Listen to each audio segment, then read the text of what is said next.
Hello दोस्तों। आपका स्वागत है एक बार फिर से अपने यूट्यूब चैनल जॉब मित्रा पे। आज की इस वीडियो में हम बात करने वाले हैं विकास की अवधारणा व अधिगम के साथ उसका संबंध का थर्ड वीडियो। इससे पहले दो वीडियो हमने डाल दिया है। यदि आपको वीडियो प्रॉपर वे में ना मिले तो आप डिस्क्रिप्शन में लिंक चेक कर सकते हैं, फर्स्ट एंड सेकेंड वीडियो।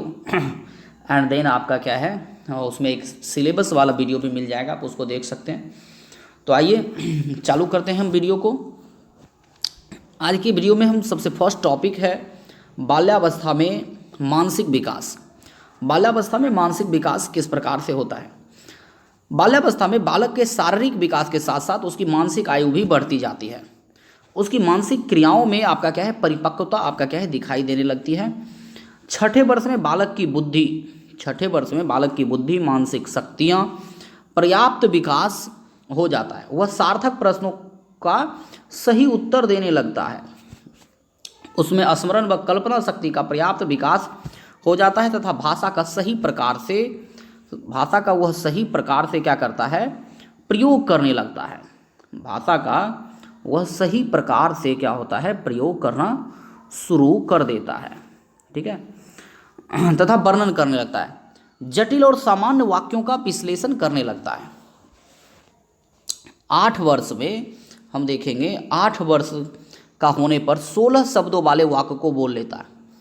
8 वर्ष के होने पर 16 शब्दों वाला वाक्य बोल लेता है और उसमें छोटी कहानी और कविताओं को भी बोलने का आपका क्या है, प्रयास करने लगता है, दोहराने लगता है।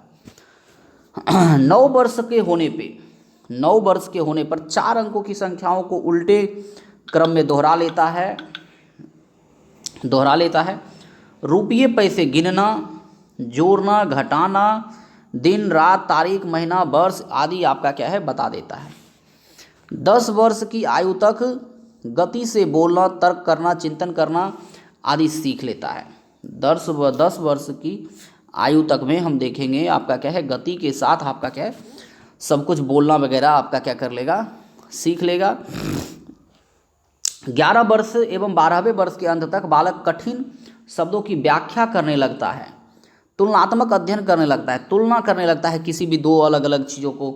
जिज्ञासा एवं निरीक्षण करने की क्षमता पर्याप्त विकसित हो जाता है एवं समस्या समाधान करने की योग्यता भी पर्याप्त विकास हो जाता है। इस अवस्था के पूर्ण होते होते बालक अपने वातावरण की वास्तविकताओं को समझने लगता है और उसमें आत्मविश्वास का विकास हो जाता है। ठीक है, इसके बाद यदि हम देखें तो नेक्स्ट आता है बाल्यावस्था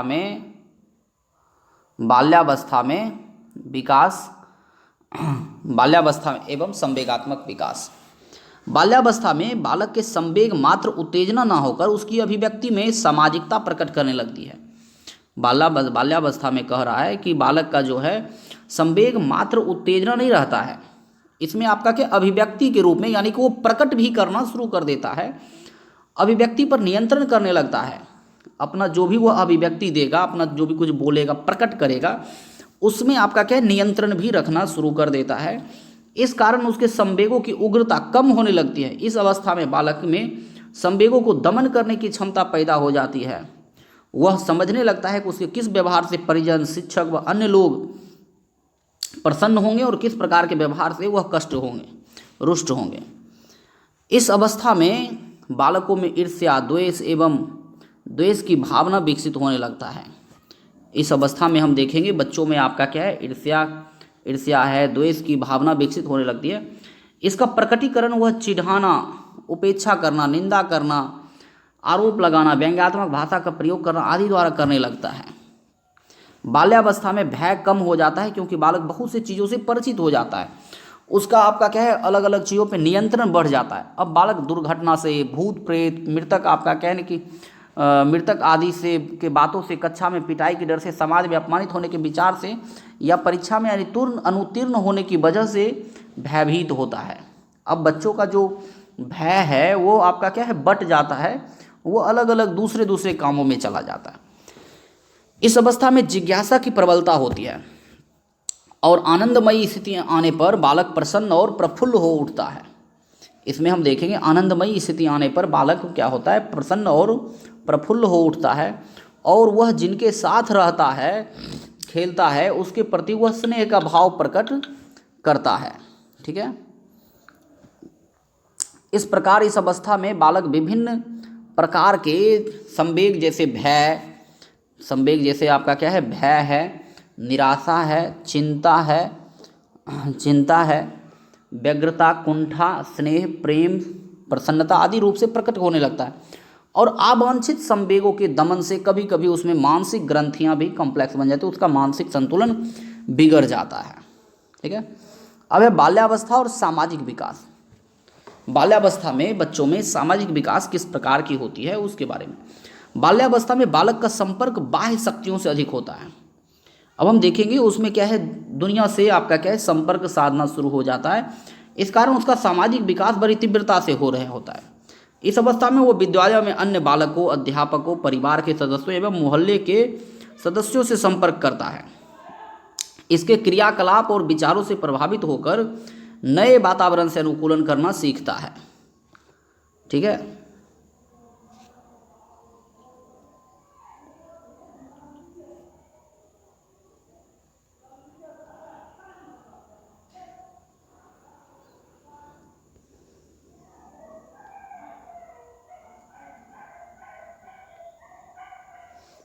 इस अवस्था में वो मिलजुल कर खेलना, समूह में रहना अधिक पसंद करता है।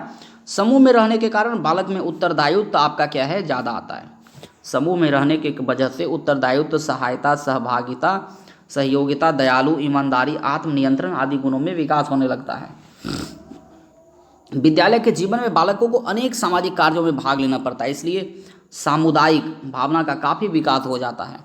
अब उसमें आत्मविश्वास, आज्ञाकारिता और नेतागिरी की भावना विकसित होने लगती है। इस अवस्था में बालक बालिकाओं को सामाजिक स्वीकृति की अत्यंत अभिलाषा होती है, यानी कि उसको खेलने जाने का मन है तो वो चाहेगा कि हमको खेलने जाने के लिए मिले। हम किसी भी तरह का कहीं घूमने जाने का इच्छा है तो उसे घूमने जाने के लिए मिले, और वो प्रयास करते हैं कि उन्हें समूह या समाज में पसंद किया जाए। इस अवस्था में यदि उनके साथ स्नेहपूर्ण व्यवहार नहीं किया जाता है तो उसमें नकारात्मक भाव जागृत होने लगते हैं।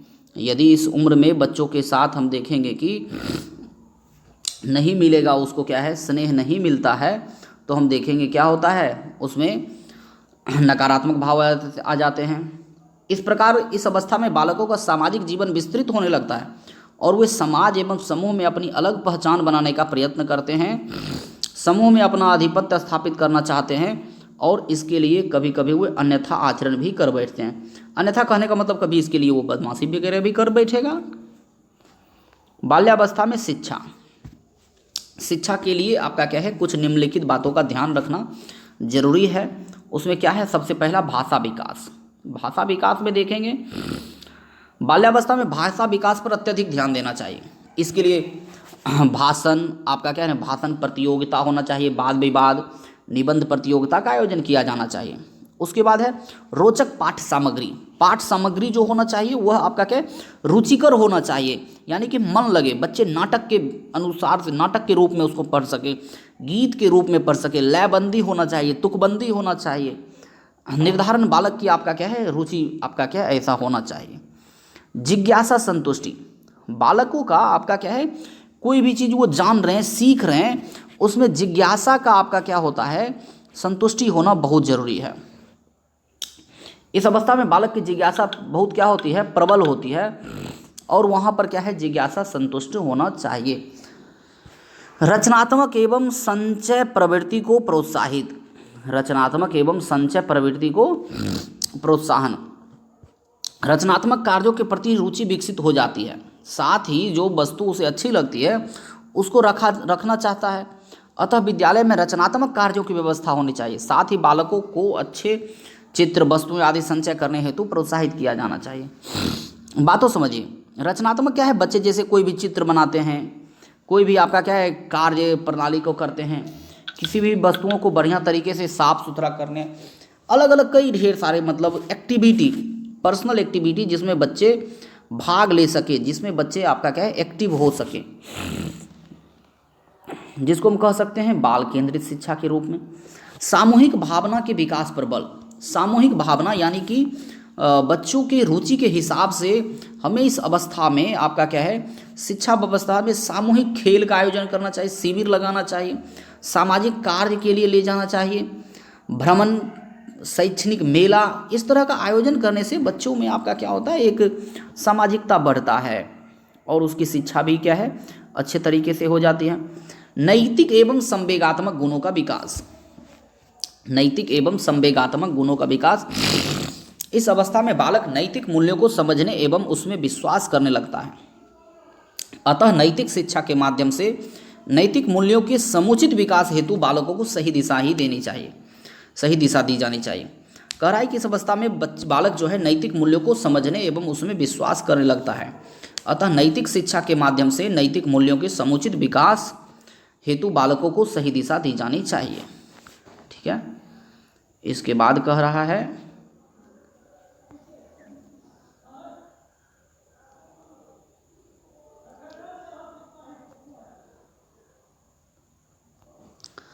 मनोवैज्ञानिक बाल्यावस्था को संवेगात्मक विकास का अनोखा काल के मानते हैं। मनोवैज्ञानिक जो है बाल्यावस्था को संवेगात्मक विकास का अनोखा काल मानते हैं।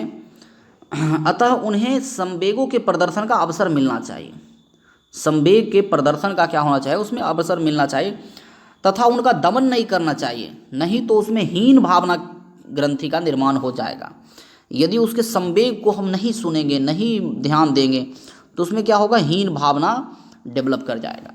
शिक्षण विधि के बारे में यदि हम बात करें तो बालकों की रुचि के अनुसार पढ़ाते समय उचित शिक्षण विधि का उपयोग करना चाहिए। इसके लिए खेल विधि, अनुकरण विधि, आगमन निगमन विधि, ठीक है, आगमन निगमन के बारे में हम लोग बाद में बात करेंगे कि आगमन निगमन विधि क्या है, विश्लेषण, संश्लेषण, प्रयोग, प्रदर्शन, क्रिया विधि आदि का प्रयोग किया जा सकता है। ये सब चीज़ों के माध्यम से हम यहाँ पे बात करेंगे। ठीक है, तो ये इस प्रकार से हमने क्या है, विकास की अवधारणा व अधिगम के साथ उसका संबंध, यानी कि सीडीपी का एक चैप्टर और महत्वपूर्ण चैप्टर है। इससे लगभग आपका क्या है 3 से 4 तक प्रश्न आ जाते हैं, इसलिए आपको काफ़ी ध्यान से इसको देखना है। इसके बाद हम इसके प्रश्न उत्तर पे भी वीडियो बनाएंगे, उसमें आपको क्वेश्चन वगैरह ये करना है। उससे पहले हम बाल विकास के सिद्धांत के बारे में, यानी कि दूसरा चैप्टर का वीडियो हम डालेंगे, उसको बढ़िया तरीके से देखना है। ओके, और प्लेलिस्ट तो नहीं है, लेकिन आपका क्या लिंक में डिस्क्रिप्शन में सारी चीज़ें आपको मिल जाएंगे। डिस्क्रिप्शन में आपको हर एक चीज़ आपका क्या है लिंक मिल जाएगा डिस्क्रिप्शन में, हर वीडियो का। आप डिस्क्रिप्शन में जा करके उसको चेक करिए, देखिए, वीडियो को देखिए। ठीक है, और वीडियो को लाइक शेयर करना ज़रूरी है। चैनल पे नए हैं तो सब्सक्राइब कर लीजिए और अपने लाइक करके अपने दोस्तों वगैरह को भेजिए। ओके, धन्यवाद।